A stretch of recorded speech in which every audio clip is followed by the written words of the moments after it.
You know how some people say they do anything for their kids? Well, sometimes anything includes saving yourself first. I'm Roxy. I'm 28, and I need to tell you about the biggest decision I ever made. One that everyone seems to think makes me some kind of heartless person. But here's the thing nobody wants to acknowledge. Sometimes being a good mother means taking care of yourself first, even if that looks selfish from the outside. I had my twins Liam and Cole when I was 21. 21. Most girls my age were still figuring out their majors and getting wasted at parties. And there I was changing diapers at 3 a.m. while Landis got to keep living his normal life. Don't get me wrong, he helped with the practical stuff bottles, bedtime routines, all that basic care. But he didn't understand what it felt like to lose yourself completely overnight. One day, I'm this college student with dreams and plans. The next, I'm trapped in this tiny apartment that constantly smells like formula and baby powder. Then, 14 months later, because apparently I'm a glutton for punishment, along came Ruby, 3 kids under 2 years old. 3. Do survival mode. You have any idea what that's like? It's like being in survival mode 24/7, except there's no end in sight. Everyone kept telling me how lucky to have healthy babies, but nobody seemed to notice that I was disappearing piece by piece. My parents have always been comfortable financially, so money wasn't the issue. They made sure we had everything we needed, the best baby gear, a nice place to live, all that stuff. But you can't buy your identity back with money. You can't purchase the person you used to be before your entire existence became about keeping tiny, tiny humans alive and happy. The postpartum depression hit me like a freight train. After Ruby was born, I decided. I'm suffocating wake up every morning, feeling like I was suffocating, like these 4 walls were going to be my entire world forever. Landis would leave for his job, something with computers. I never really paid attention to the details. And I'd be stuck there with 3 babies who needed constant attention. No adult conversation, no mental stimulation, just endless cycles of feeding and changing and soothing.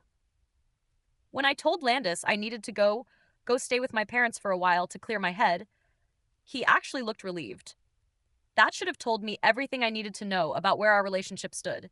So, I packed a bag and went home to my childhood bedroom. Packing a bag, thinking a few weeks would be enough to reset. But sitting there, surrounded by all my old things, my travel magazines, the Europe guidebooks I'd collected in college, something shifted inside me. I remembered who I used to be before motherhood consumed everything. I'd always planned to take a gap year to backpack through Europe, but I'd gotten a full scholarship to my dream school instead. Seemed stupid to pass it up at the time, but now I realized I'd never actually lived for myself. Not really. That's when it hit me. This was my chance. Not just to get better, but to finally experience the life I'd always wanted. The life I'd put on hold for school, then for pregnancy, then for babies. At some point, don't you deserve to live for yourself? I called Landis from my parents' house and told him I needed more than a few weeks. I needed a couple of months in Europe to really heal and find myself again. Of course, he flipped out, started going on about how the kids needed their mom and how we should work through this together. But that's easy to say when you're not the one who's been drowning for 2 years straight. Landis, I told him, I'm not any good to. I need to get healthy them like this. I need to get healthy mentally and emotionally. A few months to rediscover who I am, and I'll come back, ready to be the mom they deserve. My parents understood. Mom even said she wished she'd had the courage to prioritize her mental health when she was raising kids. Dad arranged everything: flights, accommodations, travel insurance. They knew I needed this, that I couldn't keep living like some shell of a person just because society expects mothers to sacrifice everything. The healing journey. The first few months in Europe were exactly what my soul needed. Paris, Rome, Barcelona. I was finally living. I was finally living, instead of just surviving. I'd wake up in a new city and the day would be completely mine. No one needed me to change their diaper or find their favorite stuffed animal or break up a fight over toys. I could eat at a cafe and read a book without interruption. I could walk through museums at my own pace, strike up conversations with interesting people, stay out late without worrying about early morning feedings. Landis called constantly at first, always at the worst times too. Right when I'd made new friends or was about to explore somewhere amazing, he'd send pictures of the kids, updates about their milestones, asking when I was coming home. The guilt trips were relentless. But here's what I didn't expect. The guilt I thought would consume me never really came. Instead, I felt free. I felt free, genuinely free for the first time since college. I could make decisions based on what I wanted to do, not what three tiny humans needed every second of the day. I could have adult conversations about art and politics and travel instead of discussing sleep schedules and pediatrician appointments. My parents were funding everything, obviously, and they understood that healing takes time. Real healing, not just a quick vacation. Mom called every week to check in, and she always sounded so proud when I'd tell her about the places I'd seen, the people I'd met. "You sound like yourself again," she'd say. And she was right. The calls from Landis gradually slowed down, then stopped altogether around month 6. I figured he was finally giving me the space I needed to heal, maybe even realizing that this break was good for everyone. The kids were resilient. They always are. And Landis had always been better at the day-to-day parenting stuff. Anyway, then, Mom dropped a bomb during one of our weekly calls. Landis' mom dropped a bomb had filed for full custody. I was furious. Not because I wanted to rush back. I wasn't ready, nowhere near ready, but because he didn't even tell me he was planning it. That felt like such a betrayal, honestly. We were supposed to be partners in this, and he made this huge legal decision without even discussing it with me first. Well, I told Mom if he wants to play hardball, fine. I'm not going to let his manipulation tactics guilt me into coming home before I'm actually better. So that's exactly what I did. I'd already been gone this long. What was a little longer? I deserved to really see the world, not just get a taste and then go back to the same suffocating routine that had nearly destroyed me. I extended my trip, started really exploring. Australia, Thailand, South America, places I'd only dreamed about visiting. My Instagram finally became worth following again. Instead of just endless pictures of kids covered in food, I was posting sunsets from Santorini, street art from Buenos Aires, temple visits in Bangkok, real experiences, the kind that expand your mind and feed your soul. Building a new life. 2 years turned into something bigger when I met this amazing group of travelers in Thailand. Real free spirits who understood that life is meant to be lived, not just endured. One of them, this guy Trevor, who ran an international school, offered me a teaching position. It felt like the universe telling me I was exactly where I was supposed to be. The kids were clearly doing fine without me. Landis had always been the more hands-on parent anyway, and this was my chance to build something for myself.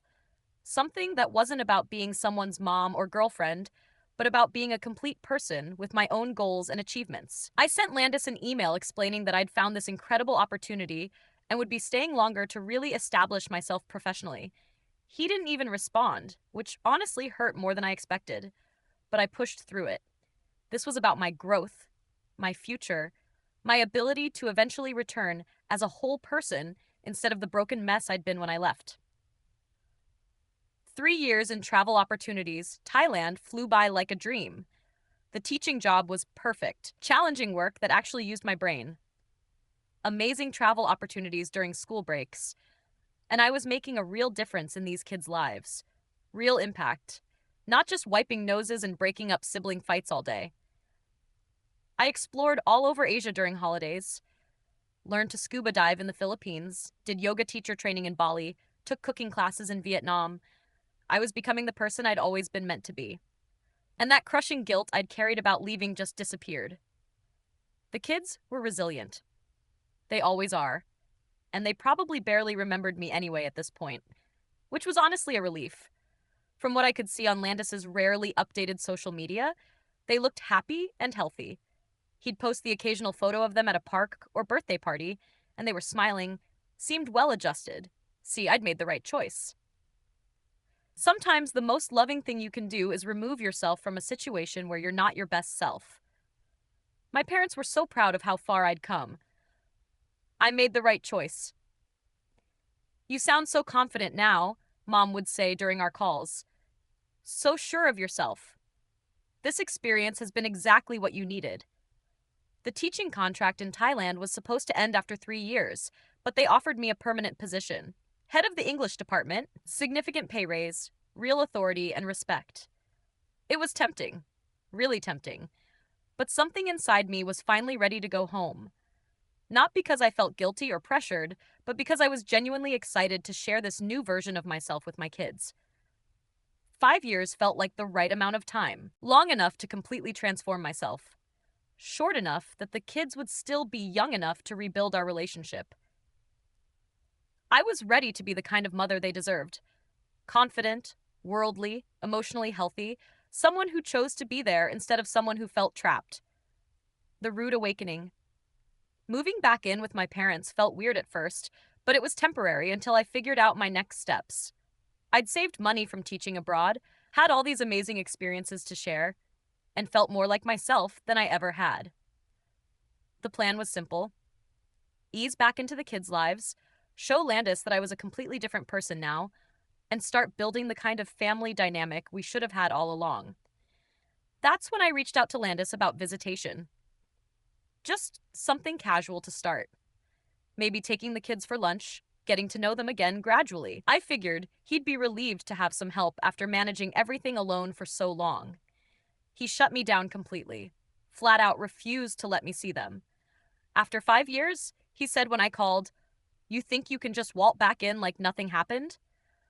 I tried to explain that this wasn't about nothing happening. This was about me becoming the person I needed to be before I could be a good mother to them. I'm their mother, but he wouldn't listen. He'd gotten comfortable playing the single dad hero role, and clearly my return threatened that narrative. "Landis, I'm their mother," I reminded him. "That doesn't just disappear because of time and distance. I needed to heal myself before I could take care of anyone else properly." But he'd made up his mind, said the kids didn't even ask about me anymore, that they'd moved on. Which was probably true. Kids are adaptable like that. But that also meant there was room for me to build new relationships with them based on who I was now instead of who I'd been when I left. When I threatened to take legal action for custody rights, because honestly, what choice did he give me? He started laughing. Actually laughing. Things got really ugly, like the idea of me having any parental rights was some kind of joke. "Good luck with that," he said, and then hung up on me. That's when things got really ugly. A few days later, he sent me an email with dozens of photos attached. Screenshots from my Facebook, my Instagram, my travel blog, pictures of me at beach parties in Croatia, holding drinks in Prague, looking happy and carefree in Thailand.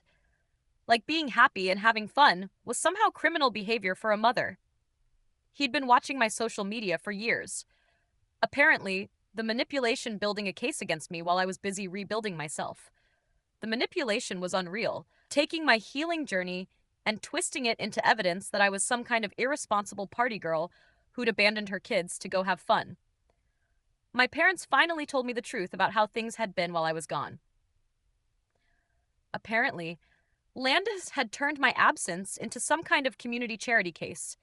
His family, his friends, the neighbors, everyone had rallied around the poor abandoned single dad narrative.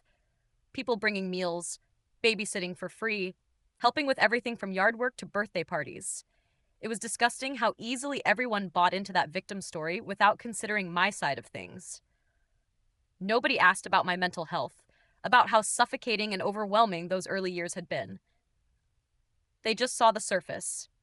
Mom leaves, dad struggles, kids adapt.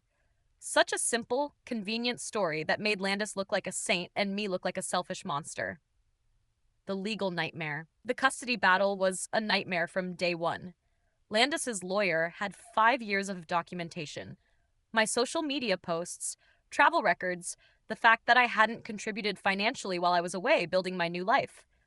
Meanwhile, my lawyer kept asking about my relationship with the children and how I planned to rebuild trust, like I needed to rebuild anything with my own kids. The worst part was how Landis had poisoned everyone against me. My own parents, Landis, poisoned everyone against me who'd supported my travels and understood my need for space and healing. Suddenly started making comments about responsibility and consequences. Even they were buying into this narrative that I'd done something wrong by prioritizing my mental health and personal growth. During one of the court hearings, I got to see the real extent of Landis's documentation project. He'd kept records of everything: every missed birthday, every holiday I wasn't there for, every milestone I'd experienced through photos instead of in person. But he conveniently left out all the context. He didn't mention my postpartum depression. He didn't mention that our relationship was already falling apart before I left. The judge looked at me like I was some kind of alien species when I tried to explain that sometimes people need to find themselves before they can be good parents. That personal growth and self discovery aren't selfish luxuries, they're necessary for mental health and becoming a whole person. Your Honor, I said during my testimony, I was suffering from severe postpartum depression and had lost all sense of who I was outside of being a mother. I needed time to heal and rediscover my identity so I could return as a better person and parent. But apparently, wanting more out of life, you are unfit for motherhood, then endless diaper changes and cartoons makes you unfit for motherhood in the eyes of the law. The whole system is designed to punish women who refuse to sacrifice every aspect of themselves for their children, even when that sacrifice would ultimately hurt everyone involved. The social worker assigned to our case was this bitter woman who clearly had her own issues with working mothers. She kept using the word abandon no matter how many times I corrected her. You, the bitter social worker, abandoned your children for 5 years, she'd say, like my mental health journey was just some selfish vacation. The final custody ruling felt predetermined. Landis got to keep full custody, and I was granted supervised visitation once a month. Once a month. Like I was some kind of danger to my own children, instead of a mother who'd done the hard work of healing herself so she could show up authentically facing the consequences. Supervised visits meant sitting in some sterile office with a social worker watching every interaction, taking notes about whether I was appropriate with my own kids. The boys, now 7, were polite but distant. Ruby, 6 years old, kept asking why I'd been gone for so long. When I tried to explain that mommy had needed time to get better, the social worker cut me off. That's not appropriate conversation for a supervised visit. She said like honesty was somehow damaging to children. The kids didn't remember me the way I remembered them. They'd formed their own little world with Landis had inside jokes and routines I wasn't part of. During our hour-long visits, they'd answer my questions politely, but seemed more interested in the toys in the room than in reconnecting with me. The kids didn't remember me. Do you remember when we used to read? The kids barely know me bedtime stories? I asked Ruby during one visit. She shook her head. Daddy reads to me now. He does different voices for all the characters. Of course he did. He'd had 5 years to perfect his parenting routine while I was off becoming a better person. 5 years to be their whole world while I was discovering mine. What really burns me up is how he completely rewrote our history to make himself the victim. According to everyone who listened, he's this amazing single dad who stepped up when his irresponsible ex ran off to party around the world. Never mind that he was always better with the practical parenting stuff anyway. Never mind that I was drowning in postpartum depression and he offered zero emotional support. The kids barely know me now, which is exactly what he wanted during our monthly supervised visits. They're polite, but treat me like some distant relative they have to be nice to. Ruby, how the system works asked me once why I went away for so long. And when I tried to give her an age-appropriate explanation about mommy needing time to feel better, the social worker interrupted. It's maddening how the system works. If I'd stayed and continued being depressed and resentful, they would have criticized me for not being emotionally available. If I'd had a breakdown and hurt myself or the kids, they would have said I should have gotten help sooner. But when I actually did the responsible thing and removed myself from a toxic situation to get healthy, I'm labeled an unfit mother. Women can't win in this society. We're women can't win either selfish, for having needs and boundaries, or we're martyrs who've completely lost ourselves in motherhood. I chose option 3. I chose to become a whole person first, then figure out how to be a mother from that place of strength and self-knowledge. Everyone acts like those 5 years were just some extended vacation, but they were the most important years of my life. I traveled to over 30 countries, learned 3 languages, built a successful career, made lifelong friendships with incredible people from around the world. I transformed from a depressed, overwhelmed girl into a confident, capable woman with real experiences and perspectives to offer. The monthly visits are awkward and forced. The kids have their own lives now, their own routines and relationships that don't include me. Liam is into soccer. Cole loves art class. Ruby is learning piano. They tell me about these things politely, like they're making conversation with a stranger, which I guess is what I am to them now. Landis has done such a thorough job of painting me as the villain that even my own parents have started questioning my choices. They still love me, obviously, but there's this underlying disappointment now. Like they think I should have handled things differently. No regrets. They supported my travels at the time, even funded them. But now that there are consequences, they're backing away from that support. No regrets. The thing that really gets me is how everyone acts like Landis is some kind of saint for doing basic parenting. Meanwhile, I'm expected to grovel and beg for forgiveness for taking time to become a better person. If the situation were reversed, if I'd stayed with the kids, and he'd taken off for 5 years, he would have been crucified. But because he's a man who stepped up, he gets praised for doing what mothers are just expected to do without recognition. I don't regret those 5 years. They were the best, most fulfilling years of my life. I got to experience things most people only dream about. Became fluent in multiple languages, built meaningful relationships with people from completely different cultures.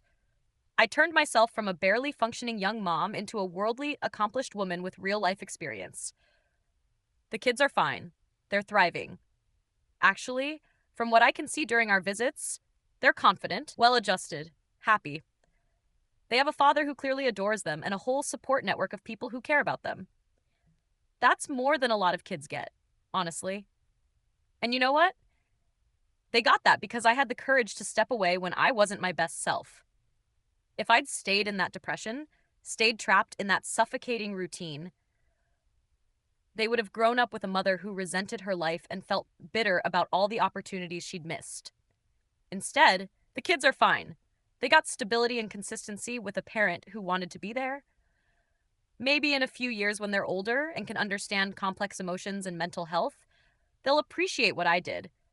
They'll understand that sometimes love means making hard choices, even when those choices look selfish from the outside. So yeah, everyone can keep playing their victim games and acting like I'm some kind of heartless person. I know the truth. I saved myself, and that took more courage than any of them will ever understand. The kids are fine. Landis got exactly what he wanted, and I became the person I was always meant to be. That's a win in my book, even if nobody else sees it that way. I'm not going to apologize for choosing my mental health, for refusing to sacrifice my entire identity on the altar of motherhood, or for believing that I deserve to live a full life too. Everyone else can stay stuck in their narrow ideas about what mothers should and shouldn't do.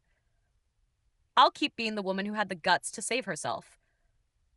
If this confession kept you hooked, make sure to subscribe, like, and share. We share powerful true stories every day that explore the complex realities of life.